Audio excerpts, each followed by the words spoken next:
아, 그러면은 처음에 이제 고3 때 계약을 했을 때 그때는 뭐 어떤 계기로 그 회사와 만나게 되고 어떤 조건으로 어떤 방식으로 계약을 한 거예요? 일단은 대부분 이게 오디션을 통해서 보잖아요. 그렇죠. 가수가 일반적이죠. 되고 싶으면 오디션을 통해서 보는데 저 같은 경우는 어떻게 이제 된 케이스냐면 아까 말씀드렸듯이 가이드 보컬을 굉장히 오래 했었어요. 한 고등학교 1학년 때부터 가이드 보컬을 생활을 하다가 고3 때 제가 노래를 부른 거를 이제 어디 회사에 이제 보내게 되잖아요. 누군지는 저도 모르겠어요. 근데 이제 제가 부른 그 버전이 더 좋았었나 봐요. 그 가이드 음원이 이제 좀 소문이 났어요, 이렇게. 업계, 관계자에게. 네. 소문이 나가지고 이거 누구냐, 이거 누구지? 이렇게 찾아보다가 그 당시 목소리가 지금보다 완전 더 걸걸했었거든요. 이 친구 뭐 19살이다.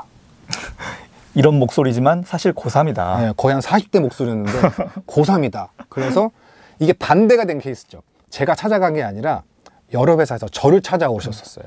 이 목소리의 주인공이 너니? 막 이런 식으로. 네. 그래서 근데 굉장히 앳되게 생겼는데 목소리는 되게 중후하네. 그래서 나랑 같이 해보지 않을래? 했었을 때 이제 그 당시에 이제 저를 이제 가수로 할 수 있게 키워주셨던 디스코 파이터 김간현 누나랑 이제 같이 얘기를 하면서 조율을 해서 어떤 회사가 제일 좋은지 이제 컨택을 한 거죠. 그래서 컨택해서 잘 준비를 했었죠. 그 당시에 가장 중요한 거라고 생각은 들 것 같아요. 뭐냐면 이게 일을 하면서 남의 주머니에서 돈이 나온다는 게 굉장히 쉬운 일은 아니잖아요. 정말 어려운 일이죠. 네, 근데 제가 19살 때 그 당시 계약금이 300만 원이었거든요. 오. 300만 원을 딱 받는데 이게 무슨 뭐 이렇게 돈 이게 아니라 수표로 100만 원짜리 3장을 받았어요. 고3한테 그 느낌 정말 충격이겠네요. 그렇죠. 이게 무슨 상황이지? 나한테 바로 300만 원이 생긴다고? 그러니까 물론 지금도 물론 300만 원이 큰 돈이죠. 그때는 더 큰 돈이었을 거 아니에요. 그쵸. 그래서 와, 이게 뭐지? 300만 원 갖다 뭘 해야 되지? 뭐 할까? 귀엽네. 뭐 이렇게 생각했었거든요. 근데 지금 생각해 보면은 계약금이라는 게 굉장히 무서운 거더라고요. 네. 그 돈을 사실 공짜가 아니잖아요. 네, 근데 그때는 공짜인 줄 알았어요. 그냥 이 계약을 한 거에 있어서 그냥 너 이거 써 이렇게 생각을 했었는데 지금 생각해 보면은 그 계약금이 좋은 것만은 아니구나 라는 생각을 지금도 생각하게 돼요. 그래서 그 전에 이제 있었던 회사들도 계약금을 받지 않고 일을 했었어요. 그 제가 여쭤볼 게 있었는데 이제 계약을 하잖아요. 네. 근데 계약금을 이제 받는 것과 받지 않는 거에 대해서 법적 효력이 있나요? 뭐 사실 차이는 없어요. 사실 차이는 없는데 근데 보통 이제 계약금을 받는 경우에는 당연히 회사 입장에서는 만약에 이 계약을 일방적으로 깼을 때 우리가 준 계약금의 뭐 2배를 물어내라. 네. 이런 식으로 좀 더 이 계약을 함부로 깨지 못하도록 묶어놓는 효과가 있죠. 묶어놓는다는 말씀 해주시면 안 돼요. 굉장히 힘들어요. 묶어놓는 네. 금지어 설정할게요. 네, 네. 묶어놓는다는 거는 금지어로. 네. 잠시 가두는 것도 아니구나. 그건 더 슬픈데요. 네, 그러네요. 잠시 보관한다. 그렇죠. 네, 잠시 네. 함께한다. 함께한다. 네. 계약 기간 동안 함께 해야 된다. 네, 그런 게 더 어렵겠네요. 그러면은 네. 결국 계약서에 사인한 거는 고3이잖아요. 네. 미성년자, 미성년자. 네. 그럼 그때 막 부모님께서도 이런 계약은 조심해야 된다. 이 계약이 괜찮은 건지, 이 회사 괜찮은 건지 막 고민 많으셨겠네요. 근데 그때는 저를 되게 믿어주셨어가지고 공증은 받았죠. 신사역 2번 출구에 있는 정확한 기억. 네, 정확히 기억나죠. 네. 그래서 거기서 이제 공증을 받고, 네. 그러니까 법정 대리인이잖아요, 제가. 그렇죠. 네, 그래가지고 뭐 계약을 했는데 계약하면은 다 잘 될 줄 알았어요. 네, 뭔가 막 세상이 달라 보이고 그럴 줄 알았는데 물론 뭐 그만큼 어려움이 있었고 그래도 지금까지 음악을 하고 있는 거 보면은 잘 버텨오고 있고 열심히 하고 있구나라는 하고 이제 저한테 이제 좀 칭찬을 해주고 싶은 부분은 없지 않아 있습니다. 네. 사실 요즘 그런 뭐 아이돌이 되기 위해서 계약을 하는 분들 같은 경우는 네. 별도로 연습생 계약을 또 하기도 하잖아요. 네. 그래서 본 계약 기간에 포함되지 않는 연습생 계약 기간을 둬서 정말 언제쯤 데뷔를 할지 기약이 없는 그런 상황이 벌어지기도 하는데 네. 당시만 하더라도 그런 연습생 계약이 있던 거 아닌 거죠? 실제 앨범을 낸 거는 이제 22살 네. 그때인데 그때까지의 기간은 고3 때 계약을 사인하고 그리고 앨범을 낼 때까지의 기간도 계약 기간에 들어갔었나요? 그거는 이제 말씀드렸던 그 작곡가 누님과 같이 상의를 했죠. 그러니까 이게 계약서가 지금 받아도 사실 너무 어려워요. 어떻게 하고 어떻게 할 거다. 단. 이게 너무 무서워. 단이. 그렇죠. 잘 봐야 돼요. 네, 뭐 이렇게 지원한다. 단. 그렇죠. 그러니까 너무 힘든 거예요. 그래서 그쵸. 저는 그래서 그 이후로 이제 제가 수정할 수 있는 기회가 생긴다면 이제 제가 단은 좀 빼주세요. 네, 이거는 제가 살짝 고려를 좀 해봐야 될 것 같습니다. 뭐 대부분 단이라고 하는 게 다 그런 건 아니지만은 어떤 거 지원한다. 단, 뭐 헤어, 메이크업이나 뭐 경비 이런 거는 출연료에서 빠져나가고 뭐 이렇게 한다. 아니면 뭐 본인 의리 몇 %, 지급을 한다. 근데 그거를 사실 계약을 무턱대고 하면 안 되잖아요. 그래서 그렇죠. 저 같은 경우는 어렸을 때도 그쪽에서 먼저 제시를 하긴 했지만 한번 생각해보고 쭉 읽어보고 나중에 계약을 하면 돼. 근데 바로 계약하는 거는 정말 위험한 거고요. 정말 위험하죠. 네. 근데 그렇게 계약을 한 친구도 많이 봐가지고 전화가 왔어요. 여보세요, 형, 저 어디 회사 계약했어요. 무슨 계약했어? 전속 계약이요. 전속 계약? 뭐 미팅 했었어? 네, 오늘 했어요. 오늘 했는데 전속 계약을 오늘 했다고? 네. 사인하고 왔는데요. 사인을 했다고? 계약금은 받았어요. 받았다고? 정말 난처하죠. 그런 그러니까 경우. 그런 동생들이 몇 명 있는데 전 좀 힘든 게 왜 일을 다 진행하고 왜 얘기를 하냐고요. 일 진행하기 전에 먼저 저한테 물어보든 부모님에게 물어보든 이렇게 할 수 있는 건데 일을 다 진행해버리고 계약했어요. 형 이제 곧 앨범 나와요. 마음속으로는 안 나올걸? 이런 느낌? 약간 좀 대자뷰인 줄 알았어요. 제가 의뢰인들이 많이 하는 말이거든요. 아, 그래요? 미리 물어보지 왜 다 그러니까요. 일을 진행해놓고서는 뒤늦게 변호사한테 와서 해결달라고 하느냐. 네. 약간 지금 제가 한 얘기인 줄 알았어요. 대자뷰. 제가 또 오랜 시간 동안 이쪽 음악을 이제 이쪽 일을 해서 그런지 물론 계약서를 딱 받으면 또 무서워요. 막 이게 내가 읽는데 내가 난독증이 있나 이럴 할 정도로 굉장히 어렵거든요. 어렵죠. 그럴 때는 이렇게 잘생기시고 수트핏이 멋있는 변호사님에게 이렇게 하시면은 여러분 좋은 계약을 하실 수 있을 겁니다. 네. 사실 또 요즘 같은 경우는 꼭 가수가 되기 위해서가 아니라고 하더라도 네. 워낙 다양한 1인 크리에이터가 있잖아요. 예를 들어 뭐 아프리카 BJ를 한다. 네. 아니면 유튜브를 한다. 이런 분들도 의외로 또 회사가 많이 있어요. 네, 맞아요. 네, MCN이라고 하죠. 네, 그렇죠. 네. MCN 많이 있는데 그런 경우도 말씀하신 것처럼 당일 계약 진짜 많이 합니다. 어리다 보니까 일단 미팅을 해요. 근데 그쪽에서 되게 막 제안을 많이 해줘요. 뭐도 해줄게. 그러면은 내가 이 회사랑 계약만 하면은 앞으로 되게 잘 될 것 같은 거예요. 앞으로 방송하는데 정말 큰 도움 받을 것 같아요. 그러면 그 자리에서 그냥 사인하고 오는 경우가 많이 있어요. 자세한 내용 당연히 안 보죠. 그렇죠. 다 그런 좋은 설명만 기억나니까. 그러니까 방금 말씀하신 그런 단 이런 거 잘 안 보죠. 네, 정말 단을 잘 보셔야 됩니다. 그렇죠. 항상 다만, 단 네. 이런 경우 조심하셔야죠. 진짜 조심해야 돼요. 그래서 오세요. 변호사님에게 의뢰하시고 네. 이런 거는 좀 아마 이 의뢰인분에게 좀 불리할 수도 있다 이렇게 해가지고 하는 게 좋지. 그러니까 어렸을 때도 마찬가지잖아요. 여기 남의 주머니에서 300만 원 딱 나오면은 이게 유혹이 되잖아요.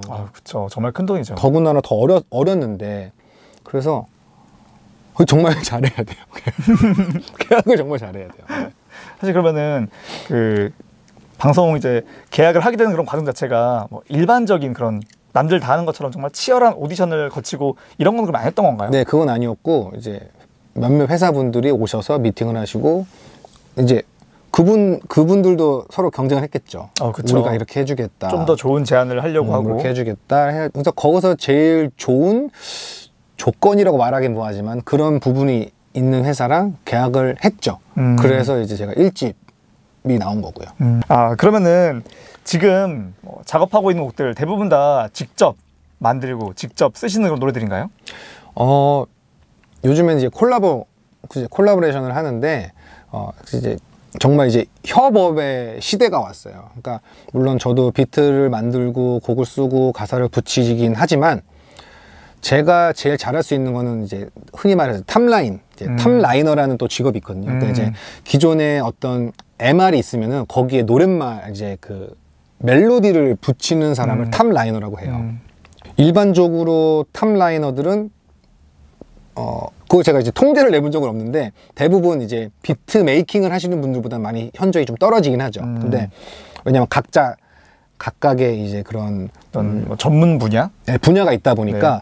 그래서 저 같은 경우는 이제 아예 안 하진 않지만 스케치는 어느 정도 해놔요. 스케치는 해놓고 이제 비트 메이킹 하는 친구나 비트 메이커 내지는 작곡가 아니면 편곡가 친구들한테 이제 이 노래를 이렇게 할 거야. 그래서 이 노래 레퍼런스는 이런 노래야. 이제 이거를 잘 융합을 해서 만들어주면 좋을 것 같아. 근데 이제 저도 어떤 작곡가 친구들을 만나면서 이렇게 얘기를 하더라고요. 형, 편곡할 게 없어요. 라고 얘기하더라고요. 좋은 거 아닌가요? 그러니까 그 친구들은 저를 이제 인정해 준 거죠. 그러니까 형, 편곡할 게 없어요. 다 편곡이 돼 있는데 어떤 걸 만지라는 건지 모르겠다. 그래서 그거 소스 체인지 해달라는 거야. 그러니까 만약에 소스 체인지. 자, 여러분, 전문 용어 갑니다. 소스 체인지란 예를 들어서 쿵치 타치잖아요. 근데 만약에 쿡타 파타 쿡타 파, 그러니까 쿵치 타보다 파가 더 잘 어울리면은 그거를 소스를 체인지 한다는 거죠. 그것도 뭐 편곡의 일종이겠네요. 그렇죠. 완전 편곡이죠. 네. 타가 있고 타타타 이게 있잖아요. 그런 미세한 것들을 바꿔주는. 네. 그래서 그 편곡자의 위치가 굉장히 중요해요. 사실 우리나라 같은 경우는 편곡가보단 작곡가를 좀 더 많이 많이 뭐라고 해야 될까? 많이 쳐주는 반면에, 많이 쳐주는, 인정해주는. 네, 인정해주는 반면에 이제 편곡가는 사실 좀 우리나라에서는 많이 좀 그렇거든요. 그렇죠. 네. 유명 작곡가, 이런 유명 작사가는 들어봤어도 유명 편곡자는 많이 못 들어본 것 같아요. 그런데 외국은요, 네. 편곡가를 더 많이 쳐줘요. 혹시 아실는지 모르겠는데 편곡자 협회가 생겼어요. 그래요? 네. 몰랐습니다. 네, 그래서 저도 그 편곡하시는 형님의 작곡가 형님이 너 편곡한 거 있으면은 편곡가 협회에 등록해. 그럼 우리도 이제 인권을 찾을 수 있다. 그래서 만약에 여기서 지금 이 영상을 보고 계시는 편곡가 분들 계시다면 편곡가 협회에 들어가셔서 꼭 가입하셔가지고 그 권리를 좀 되찾으시길 바라겠습니다. 네, 사실 보통 우리가 저작물을 만든다, 우리가 뭐 작사, 작곡을 한다 이런 거는 저작물을 만드는 건데, 근데 그 만든 저작물을 가지고 편곡을 하는 것도 또 다른 저작물을 만들어내는 거잖아요. 이치적 저작물이라고 하죠. 이거는 진짜 그렇게 말씀을 드리면 좋을 것 같아요. 떡볶이를 만들었잖아요.